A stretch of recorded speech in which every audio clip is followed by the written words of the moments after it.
നമസ്കാരം. മലയാളം ചലച്ചിത്ര academy chairman നടനുമായ പ്രേംകുമാർ മലയാളത്തിലെ ടെലിവിഷൻ സീരിയലുകളെ കുറിച്ച് നടത്തിയ ഒരു പരാമർശമാണ് ഇപ്പോൾ ഒരു വിവാദമായി മാറിയിരിക്കുന്നത്. അദ്ദേഹം പറഞ്ഞത് കേരളത്തിലെ അല്ലെങ്കിൽ മലയാളത്തിലെ ടെലിവിഷൻ സീരിയലുകൾ എൻഡോസൾഫാൻ പോലെയാണ്. അദ്ദേഹം ഉദ്ദേശിച്ചത് ഇത്രയാണ്, അതായത് ടെലിവിഷനുകൾ വിഷം വമിപ്പിക്കുന്നവയാണ് അല്ലെങ്കിൽ വിഷമയമാണ് എന്നുള്ള ഒരു സൂചന അല്ലെങ്കിൽ അങ്ങനെ ഒരു പ്രയോഗമാണ് അദ്ദേഹം ഈ എൻഡോസൾഫാൻ പദപ്രയോഗത്തിലൂടെ നടത്തിയിട്ടുള്ളത് എന്നാണ് മനസ്സിലാക്കാൻ കഴിയുന്നത്. ഇതിനെതിരെ ഇതിനോടകം തന്നെ ധർമ്മജൻ ബോൾഗാട്ടി, അതുപോലെ ഹരീഷ് പേരടി തുടങ്ങി നിരവധി ആളുകൾ ഇതുമായി ബന്ധപ്പെട്ടുകൊണ്ട് പ്രതികരണങ്ങളുമായി മുന്നോട്ട് വന്നിട്ടുണ്ട്.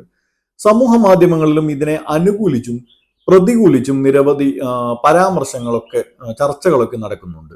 എന്തായാലും പലരും അഭിപ്രായപ്പെടുന്നത് അതിലുള്ള സ്ത്രീ പുരുഷന്മാരൊന്നും ജോലിക്ക് പോകുന്നില്ല, അവരിങ്ങനെ പോഷായി അണിഞ്ഞൊരുങ്ങി നടക്കുന്നു എന്നൊക്കെയുള്ള തരത്തിൽ തികച്ചും ഉപരിപ്ലവമായുള്ള ഒരു വിമർശനമാണ് ടെലിവിഷൻ സീരിയലുകളെ കുറിച്ച് വിമർശനം നടത്തുന്നവർ തന്നെ പ്രധാനമായും ഉന്നയിക്കുന്നത്. എന്നാൽ എന്തുകൊണ്ടാണ് നമ്മുടെ ടെലിവിഷൻ സീരിയലുകൾ അപകടകരമാവുന്നത് എന്നത് നമുക്കൊന്ന് പരിശോധിക്കാം. ഇതിലെ ഏറ്റവും വലിയ ഇതിന്റെ ഒരു എല്ലാ സീരിയലുകളുടെയും പ്ലോട്ട് അല്ലെങ്കിൽ അതിന്റെ ഒരു പശ്ചാത്തലം എന്ന് പറയുന്നത് വീടുകളാണ്. വീടുകളിൽ നടക്കുന്ന സംഭവ വികാസങ്ങൾ, വീട്ടിനുള്ളിൽ അല്ലെങ്കിൽ വീടുമായി ബന്ധപ്പെട്ടുകൊണ്ട് കുടുംബവുമായി ബന്ധപ്പെട്ടുകൊണ്ട് നടക്കുന്ന കഥകൾ, പ്രത്യേകിച്ച് പണ്ട് കാലത്ത് ഈ മാവാരികകളിലൊക്കെ വന്നിരുന്ന കഥകളിൽ നിന്നും പ്രണയം പോലുള്ള കാര്യങ്ങൾ മാറ്റി നിർത്തിക്കൊണ്ട് തികച്ചും കുടുംബപരമായ ചില പരദൂഷണങ്ങൾ, ഗോസിപ്പുകൾ എന്ന രീതിയിലാണ് ഈ ടെലിവിഷൻ സീരിയലുകൾ ഡിസൈൻ ചെയ്യപ്പെട്ടിട്ടുള്ളത്. പൊതുവെ മറ്റൊരാളുടെ വിശേഷം അറിയാൻ അല്ലെങ്കിൽ അടുത്ത വീട്ടിലെ കാര്യം അറിയാൻ താല്പര്യപ്പെടുന്ന മലയാളിക്ക് ഇങ്ങനെ ചില കുടുംബങ്ങളൊക്കെ നമ്മുടെ മുന്നിൽ വന്നു പോകുമ്പോൾ അതിലൊരു താല്പര്യം ജനിക്കുകയും അത് ഇരുന്ന് കാണുകയും ചെയ്യുന്ന ഒരു സാഹചര്യം ഉണ്ടാവും. അത് തന്നെയാണ് ഇവർ ഇതിന്റെ ഒരു സെല്ലിംഗ് പോയിന്റ് എന്ന് പറയുന്നതും. അത് വെച്ചാണ് ഇവർ ഈ ചരക്കിനെ വിറ്റുകൊണ്ടിരിക്കുന്നത്. എന്തായാലും നമുക്ക് വീണ്ടും ടെലിവിഷൻ സീരിയലുകളുടെ ഉള്ളടക്കത്തിലേക്ക് തന്നെ ഫോക്കസ് ചെയ്യാം. ഇതിലെ ഏറ്റവും വലിയ കുഴപ്പം എന്ന് പറയുന്നത് ഈ കുടുംബ സ്ത്രീകൾ അല്ലെങ്കിൽ കുലസ്ത്രീകൾ എന്ന് പറയുന്നവർ അവർ ഭർത്താവിനെ അനുസരിച്ചും അതുപോലെ ആണുങ്ങൾക്ക് അടിമപ്പെട്ടുമെല്ലാം ജീവിക്കുന്നവരാണ് സീരിയലിലെ ഈ നല്ല സ്ത്രീകൾ എന്ന വിഭാഗത്തിൽപ്പെടുന്ന ആളുകൾ. ഇനി സീരിയലിൽ തന്നെ വില്ലന്മാരെ കാണിക്കാൻ വേണ്ടി അല്ലെങ്കിൽ വില്ലത്തികൾ ആരാണ് എന്ന് നോക്കിയാൽ അതിന്റെ ഒരു വേഷഭൂഷാദികളിൽ തന്നെ ആ ഒരു വ്യത്യാസം കൊണ്ടുവന്നിട്ട് കാണാം. അതായത് ഇങ്ങനെ സാരിയൊക്കെ ഉടുത്ത് ഈ ഒരു ടിപ്പിക്കൽ അടക്കമുതുക്കം എന്നൊക്കെ പറയുന്ന ചട്ടക്കൂട്ടിലൊക്കെ കാണിക്കുന്ന ആളുകളാണ് നല്ല കഥാപാത്രങ്ങൾ അഥവാ നന്മയുള്ള കഥാപാത്രങ്ങൾ. ഇനി വില്ലന്മാരാണെങ്കിൽ അല്ലെങ്കിൽ വില്ലത്തികളാണെങ്കിൽ അവരിങ്ങനെ ഒരു സ്ലീവ്ലെസ് ബ്ലൗസ് ഒക്കെ ധരിച്ച് അല്ലെങ്കിൽ ഒരു ഇത്തിരി മോഡേൺ ആയിട്ടൊക്കെ നടക്കുന്ന ഒരു പെൺകുട്ടി അല്ലെങ്കിൽ സ്ത്രീ, അവരായിരിക്കും സീരിയലിലെ വില്ലന്മാർ.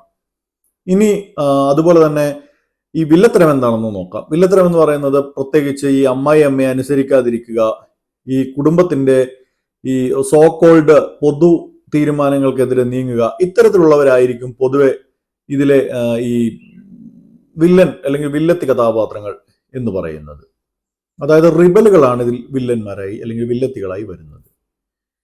ഇനി മറ്റൊരു കാര്യം എന്ന് പറയുന്നത് ഈ കുടുംബത്തിനകത്ത് നടക്കുന്ന വിവിധ സംഗതികളെ ഈ പറയുന്ന നന്മയുടെയും ഈ പറയുന്ന സോ കോൾഡ് പാട്രിയാർക്കിയുടെയും എല്ലാം ഒരു സാഹചര്യത്തിൽ കൂടി നന്മ തിന്മകളെ കാണിക്കുക എന്നുള്ളതാണ് ബേസിക്കായി ഇവർ ഉദ്ദേശിക്കുന്നത്.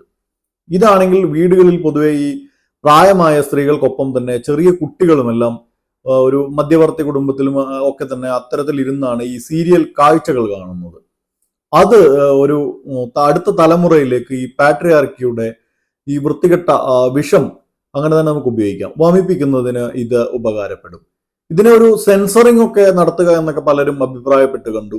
അത് ഒട്ടും ഉചിതമാവുകയില്ല എന്ന് തന്നെയാണ് തോന്നുന്നത്. കാരണം ഒരു ആവിഷ്കാര സ്വാതന്ത്ര്യത്തിനുമേൽ കൈ കടത്തുക എന്നുള്ളത് ഒട്ടും ഒരു ജനാധിപത്യ രാജ്യം എന്നുള്ള നിലയിൽ നമുക്കൊട്ടും ഭൂഷണമല്ല.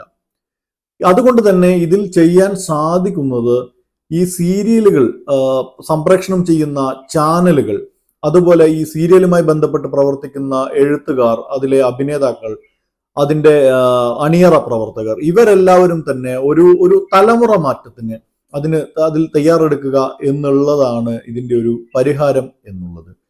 ഇത് അവരുടെ ഉള്ളിൽ നിന്ന് തന്നെ അത്തരത്തിലുള്ള ഒരു മാറ്റത്തിന് തുടക്കമാവട്ടെ. അങ്ങനെ ഒരു മാറ്റം ഉണ്ടാക്കാൻ ഇപ്പോഴത്തെ ചർച്ചകൾക്ക് സാധിക്കട്ടെ എന്ന് പ്രത്യാശിക്കാം. മറ്റൊരു വിഷയവുമായി കാണുന്നത് വരെ നന്ദി, നമസ്കാരം.